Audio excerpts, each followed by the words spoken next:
Shalom jemaat yang dikasihi Tuhan, senang sekali saya Pendeta Rubin Andi Abraham bisa melayani Anda dalam ibadah ini. Hari ini saya akan menyampaikan renungan firman dengan judul Menjadi Orang Tua Teladan. Mari kita baca Mazmur 127 ayat 3-5 yang berbunyi demikian. Sesungguhnya anak-anak lelaki adalah milik pusaka daripada Tuhan dan buah kandungan adalah suatu upah. Seperti anak-anak panah di tangan pahlawan, demikianlah anak-anak pada masa muda.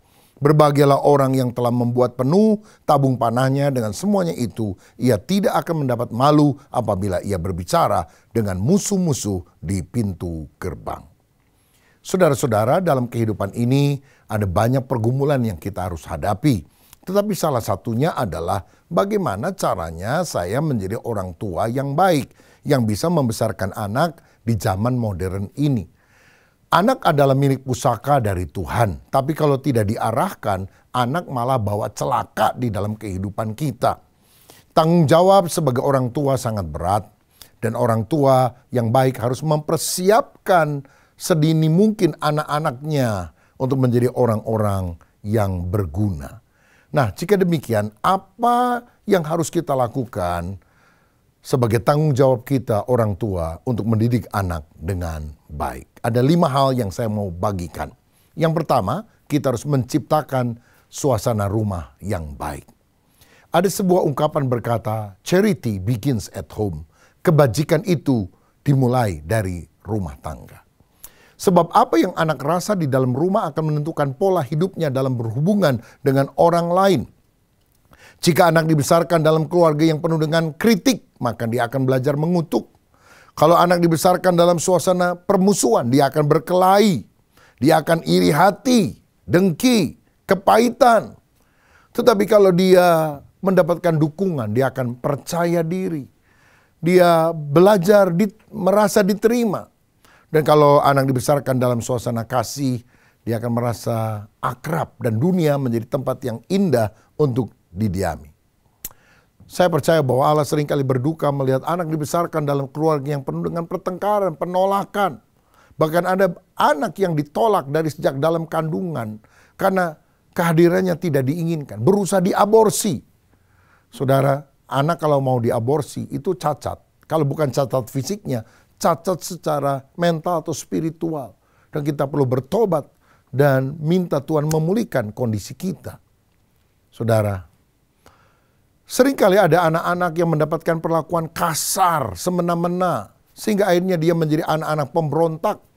Rumah seperti hotel, orang hanya datang untuk tidur saja, setelah itu pergi untuk urusan masing-masing. Rumah seperti restoran, orang hanya datang untuk makan. Atau rumah seperti tempat parkir, tapi tidak ada komunikasi yang baik di antara keluarga.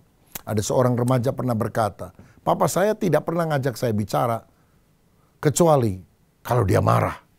Kalau dia marah, dia baru ngomong. Kalau nggak marah, dia nggak pernah ngomong sama saya." Betapa menyedihkan sekali. Sebetulnya kita perlu belajar untuk berdialog, ngobrol satu dengan yang lain.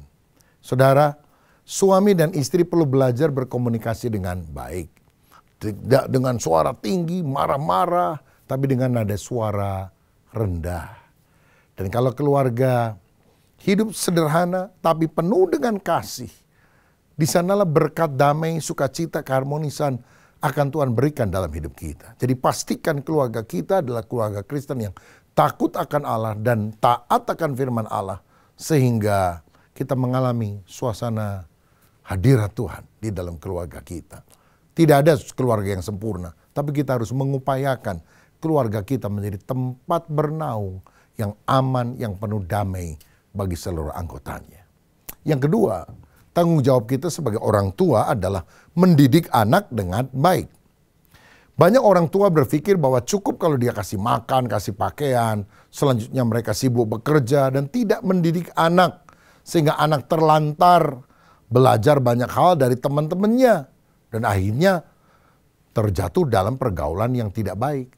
Dalam Amsal 22 ayat yang ke-6 firman berkata, "Didiklah orang muda menurut jalan yang patut baginya, maka pada masa tuanya pun ia tidak akan menyimpang daripada jalan itu." Saudara, kita tidak bisa lari dari kebenaran ini. Engkau harus mendidik anakmu di dalam jalan Tuhan. sehingga dia berjalan seiring dengan kehendak Tuhan. Saya kadang-kadang lihat ada orang yang suka ke gereja, tapi anaknya bengalnya luar biasa, nakalnya, waduh, minta ampun. Kenapa?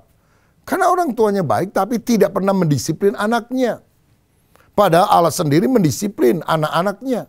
Dalam Ibrani 12 ayat yang ke-6, dikatakan karena Tuhan menghajar orang yang dikasihinya dan ia menyesa orang yang diakuinya sebagai anak. Kasih itu bukan memanjakan. Kasih apa aja yang dia minta, ya. Anak kecil minta pisau, dikasih. Akibatnya tangannya luka. Anak baru 12 tahun minta sepeda motor. Padahal belum punya SIM, naik motor, tabrakan, meninggal. Apa itu bukti kasih? Kasih bukan memberi apa yang semua yang dia mau, tetapi juga mengarahkan, mendisiplin, supaya dia terhindar dari hal yang tidak baik. Saudara, Imam Eli adalah contoh figur orang tua yang tidak baik. Dia punya 2 anak, Hofni dan Pinehas. Melakukan apa saja, dosa, percabulan, keserakahan, didiemin sama orang tuanya. Akibatnya murka Tuhan, terjadi seluruh keluarga binasa. Karena apa? Tidak hidup takut akan Tuhan. Saudara-saudara, ada orang tua yang acuh tak acuh. Mau ke gereja syukur, nggak ke gereja juga terserah. Karena mungkin orang tuanya juga malas ke gereja. Mau belajar oke, nggak naik kelas juga nggak apa-apalah. Ada anak yang kesel karena tiap jam 10, setengah 11, kalau belum pulang diteleponin sama mamanya. Kesel. Tapi saudara tahu itu tanda orang tua cinta kepada anaknya. Orang tua yang baik harus mengajar anak-anaknya perkara-perkara ilahi. Mengajar cara berdoa, cara membaca Alkitab, menyembah Tuhan, mengajak anak-anak ke gereja. Kenapa banyak anak-anak berkelakuan buruk di sekolah dan juga di gereja? Karena tidak pernah didisiplin di rumah, sehingga dia membuat malu orang tuanya. Ada anak berkunjung ke tetangga, wah lari-lari, wah saudara, barang-barang yang ada di sana dilempar-lempar ke bawah. Sofa dia naik-naikin, ada kue dia lempar-lempar. Mamanya diem aja, saudara. Yang tuan rumah, udah gemes banget sama anak ini. Lalu orang tuanya lihat itu bilang, oh anak baik, ayo sini, jangan lempar-lempar kue. Aduh saudara, banyak kali anak tidak diajar, tidak didisiplin. Amsal 29 ayat 15 berkata demikian, tongkat dan teguran mendatangkan hikmat, tetapi anak yang dibiarkan mempermalukan ibunya. Ayat 17, didiklah anakmu, maka ia akan memberikan ketentraman kepadamu dan mendatangkan sukacita kepadamu. Anak mesti didisiplin. Kadang harus pakai rotan, saudara. Kalau dia terus melawan, ditegur, diarahkan, didisiplin. Ini bukan pukulan bengis, seperti memukul wajahnya, meninju dirinya. Bukan, tetapi mengoreksi penuh dengan kasih. Namun juga disertai dengan ketegasan. Anak-anak pada waktu dikoreksi pasti tidak senang. Tapi nanti dia akan bersyukur kepada Allah. Dalam Ibrani 12 ayat 11 dikatakan memang tiap-tiap ganjaran pada waktu ia diberikan tidak mendatangkan sukacita, tetapi duka cita. Tetapi kemudian ia menghasilkan buah kebenaran yang memberikan damai kepada mereka yang dilatih olehnya. Lihatlah berbagai penjara di dunia sekarang. Ada banyak anak-anak muda yang ditahan di sana. Kenapa? Karena tidak pernah didisiplin oleh orang tuanya sejak kecil. Kalau mereka tidak taat kepada orang tua, mereka juga tidak akan taat kepada hukum yang ada. Dan akibatnya penjara yang menjadi bagian mereka. Ayo kita ajar nilai-nilai yang penting. Tentang kejujuran, tidak mementingkan diri sendiri, suka berbagi dengan orang lain, tidak egois. Ajarkan kesopanan. Kalau dikasih sesuatu bilang terima kasih. Kalau mau pergi mesti pamit dulu. Bangun tidur bilang selamat pagi, selamat malam. Ya, hormat kepada orang tua dan orang yang lebih tua. Ajar dia belajar secara teratur. Boleh main tapi ada waktunya juga untuk disiplin belajar. Dorong dia untuk belajar bekerja. Mulai dari hal yang sederhana, tugas sehari-hari. Misalnya membereskan tempat tidur kalau usianya sudah cukup. Kalau pulang dari sekolah, sepatu itu harus dimasukkan ke tempatnya, nggak boleh dilempar begitu saja. Ini akan mempengaruhi watak karena ada pola kebiasaan sehari-hari yang dia lakukan. Dan kita juga harus memberikan tujuan hidup yang berarti bagi dia. Ini sulit, tidak gampang. Kita mungkin waktu belajar mengajarkan ini kepada anak kita bisa nangis. Tapi hasilnya akan sangat baik. Saudara-saudara, dorong anak-anak baca Alkitab, baca buku rohani. Ikutlah seminar juga untuk mengelola harta terbesar yang saudara miliki. Bukan emas dan perak, tapi anak-anakmu. Sehingga saudara yang biasa mengikuti seminar-seminar, dicerahkan oleh Tuhan dan firman-Nya, bagaimana kita bisa mendidik anak dengan baik. Yang ketiga, tanggung jawab orang tua adalah memberikan teladan hidup yang baik. Saudara, anak-anak itu perlu melihat contoh hidup yang baik, karena mereka bukan pendengar yang baik, tetapi peniru yang baik. Perbuatan berbicara lebih nyaring daripada perkataan. Ada anak-anak yang ke gereja tapi nakalnya luar biasa, karena mereka melihat kehidupan yang salah di rumah. Di gereja cuma 2 jam, tapi di rumah berjam-jam. Orang tua bisa bilang, jangan ngerokok nak, tapi kalau dianya sendiri ngerokok, ya anak akan jadi perokok, saudara sekalian. Kita harus belajar menjadi orang tua yang saleh, menjadi teladan. Saudara, saya pernah membaca sebuah kisah tentang seorang pengkhotbah di Amerika Serikat, tinggal di daerah Georgia, dan satu kali dia naik kereta api dan harus berganti di sebuah kota kecil. Dan sambil menunggu kereta yang berikutnya, dia jalan-jalan di sekitar stasiun itu dan bertemu dengan seorang anak muda yang lagi main-main di sana.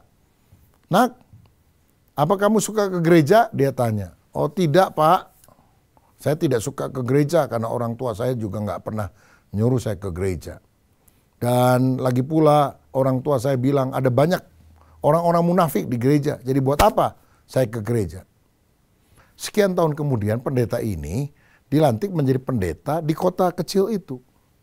Dan satu saat dia didatangi oleh orang tua yang minta anaknya didoakan karena dia akan dihukum mati di kursi listrik karena kejahatan yang dia lakukan. Dan ibunya menjadi gila, saudara. Dia teriak, gereja, gereja, gereja. Karena dia tidak pernah bawa anaknya ke gereja. Sampai akhirnya dia menyesal karena anaknya jadi orang jahat yang luar biasa. Dan pendeta itu masih ingat, anak remaja itu adalah yang pernah dia temukan di dekat stasiun. Tapi sudah terlambat. Satu kali kita harus membayar harga yang sangat mahal kalau kita tidak mendidik anak kita di jalan Tuhan. Apa yang kita tabur, itu yang akan kita tuai. Saudara ingatlah, anak-anak meniru teladan orang tuanya. Kalau orang tuanya duniawi, anaknya duniawi. Kalau orang tua suka ngeritik pendeta, jelekin orang-orang di gereja dan sebagainya, pantas anak-anakmu nggak suka ke gereja. Atau kalau dia ke gereja tapi tidak pernah jadi orang rohani, tapi juga jadi orang yang sangat suka menjelek-jelekan orang lain. Tapi sebaliknya kalau orang tua hidup saleh, melayani dengan setia, rela berkorban, itu warisan yang sangat berharga bagi anak-anaknya. Orang tua yang hidup benar. Saya membaca kisah seorang bernama Max Juk, seorang ateis yang menikah dengan seorang istri yang tidak takut akan Tuhan. Dan setelah ratusan tahun diteliti daftar keturunannya, ada 310 orang mati sebagai gembel, 150 orang jadi penjahat, 7 orang jadi pembunuh, 100 orang jadi pemabuk, separuh keturunan wanitanya menjadi pelacur, dan 540 orang menjadi beban negara yang memboroskan uang negara lebih dari 1,4 juta US dollar. Tapi sejaman dengan orang ini, hidup seorang hamba Tuhan bernama Jonathan Edward yang menikah dengan seorang wanita Kristen yang saleh bernama Sarah. Dan mereka pernah menjadi misionaris ke India dan melayani Tuhan di berbagai tempat. Dalam penyelidikan kepada keturunannya ratusan tahun kemudian ditemukan data Ada 13 orang menjadi rektor, 65 orang jadi profesor, 3 orang menjadi senator di Amerika, 30 orang menjadi hakim, 100 orang jadi pengacara, 60 orang menjadi dokter, 70 orang menjadi perwira angkatan darat dan laut Amerika, 100 orang menjadi pendeta dan penginjil, 60 orang menjadi pengarang terkenal, bahkan 1 orang menjadi presiden, wakil presiden Amerika Serikat, 80 yang lain terkemuka di masyarakat, 295 orang lain lulusan universitas, ada yang jadi gubernur, jadi menteri, dan mereka tidak pernah menjadi beban negara, bahkan untuk 1 sen pun. Orang tua yang hidup saleh, anak cucunya diberkati oleh Tuhan. Karena itu mari kita bukan hanya mengajar, mendidik, tapi juga menjadi teladan bagi mereka. Yang keempat, tanggung jawab orang tua adalah mendoakan dan membawa anak kepada Kristus. Saudara tahu iblis berusaha, bahkan dunia berusaha menarik anak-anak kita untuk mengikuti jalan hidup mereka yang bejat. Kita membutuhkan pertolongan Allah. Itu sebabnya kita perlu berdoa mulai dari sekarang. Saudara-saudara, ada seorang ibu pernah berkata, tolong Pak, doakan anak remaja saya. Dia nggak taat, dia melakukan hal yang buruk. Tentu sebagai hamba Tuhan kita perlu berdoa bagi mereka. Tapi alangkah baiknya orang tua yang mendoakan sendiri anak-anaknya, mendidik anak-anaknya dari sejak kecil, menginjili. Sehingga anak-anaknya menerima Yesus sebagai Tuhan dan Juru Selamat. Anak-anak saya injili dari sejak kecil, usia 2 atau 3 tahun. Walaupun dengan bahasa yang sangat sederhana, mungkin pemahaman mereka juga sangat terbatas. Tapi saya mulai tuntun. Saya bilang semua kita berdosa, tapi Tuhan Yesus Allah jadi manusia. Kalau kita mau buka hati mengundang Yesus, Tuhan masuk dalam hidup kita, kita selamat nanti masuk surga sama Tuhan Yesus. Kamu mau terima Yesus? Dia bilang mau. Dan mengundang Yesus masuk di dalam hati. Saudara-saudara, ayo injili anak-anakmu. Supaya anak-anakmu mengundang Yesus masuk di dalam hatinya. Satu kali ada seorang pendeta mengunjungi anggota jemaatnya untuk satu keperluan, dan anaknya berkata, silakan duduk dulu Pak Pendeta, sebentar ya, ibu saya masih berdoa, tapi sebentar lagi selesai, karena tiap hari dia akan doa di kamarnya jam 9 sampai jam 10 pagi. Wow, luar biasa. Nggak heran anak-anaknya kemudian 2 orang jadi pendeta, 1 orang jadi misionaris. Karena apa? Diajar hidup takut akan Tuhan dan didoakan dari waktu ke waktu. Dan yang terakhir, yang kelima, tanggung jawab yang harus dilakukan oleh orang tua teladan adalah mengadakan ibadah dalam keluarga. Ulangan 6 ayat 4-7 berkata demikian. Dengarlah hai orang Israel, Tuhan itu Allah kita, Tuhan itu esa. Kasihilah Tuhan Allahmu dengan segenap hatimu dan dengan segenap jiwamu dan dengan segenap kekuatanmu. Apa yang kuperintahkan kepadamu pada hari ini haruslah engkau perhatikan, haruslah engkau mengajarkannya berulang-ulang kepada anak-anakmu dan membicarakannya apabila engkau duduk di rumahmu, apabila engkau sedang dalam perjalanan, apabila engkau berbaring, dan apabila engkau bangun. Saudara sekalian, saya percaya pendidikan Kristen itu pertama-tama bukan tugas gereja, tapi tugas keluarga.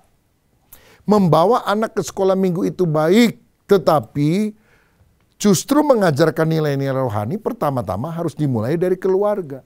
Bagaimana caranya? Kita harus membuat mesbah doa keluarga, di mana papa, mama, orang tua dan anak duduk bersama, nyanyikan lagu rohani, baca beberapa ayat firman Tuhan, kasih renungan nasihat berdasarkan ayat tadi, lalu saling mendoakan satu dengan yang lain.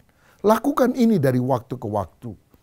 Ayub, Abraham adalah orang yang suka mengumpulkan keluarga dan juga orang-orang di dalam lingkungan pekerjaannya untuk bersama-sama berdoa, minta anugerah dari Tuhan. Yosua pernah berkata dalam Yosua 24 ayat 15, tetapi jika kamu anggap tidak baik untuk beribadah kepada Tuhan, pilihlah pada hari ini kepada siapa kamu akan beribadah.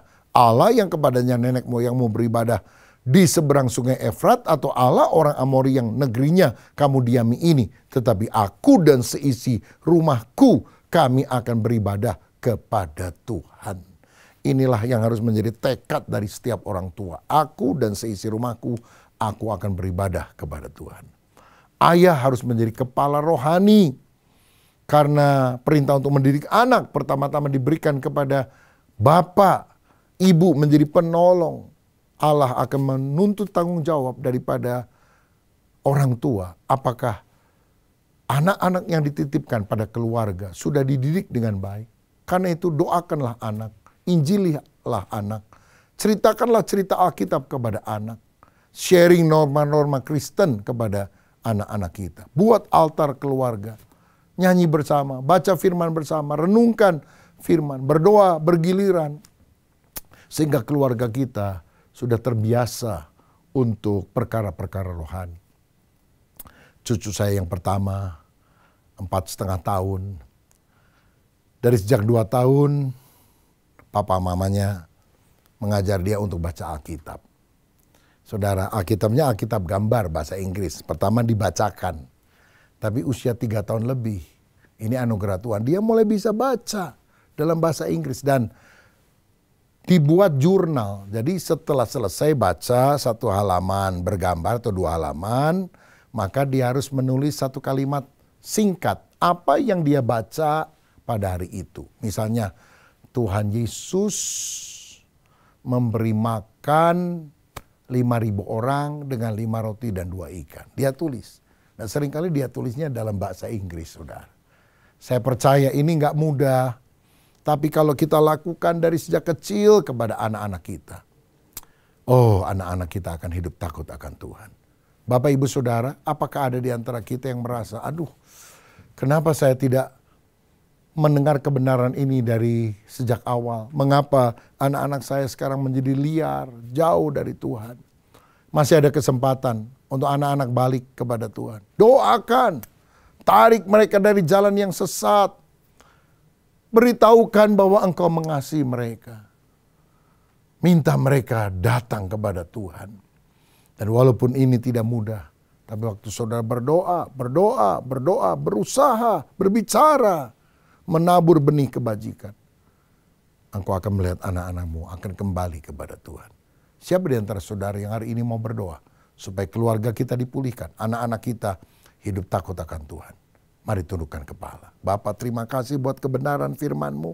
Hamba berdoa untuk setiap keluarga-keluarga, terutama yang ada masalah hubungan antara suami istri dan juga orang tua dan anak. Dalam nama Yesus, pulihkan kami. Pulihkan Tuhan. Biar kami tidak menang sendiri, tapi kami belajar dibentuk menjadi serupa seperti Yesus. Dan hidup kami menjadi teladan. Waktu kami banyak berdoa, banyak merendahkan hati, banyak mendengar firman, banyak taat kepada Tuhan.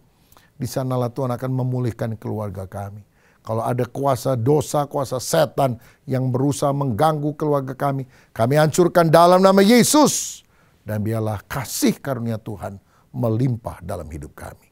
Berkat-Mu atas kami dalam nama Tuhan Yesus. Haleluya. Amin.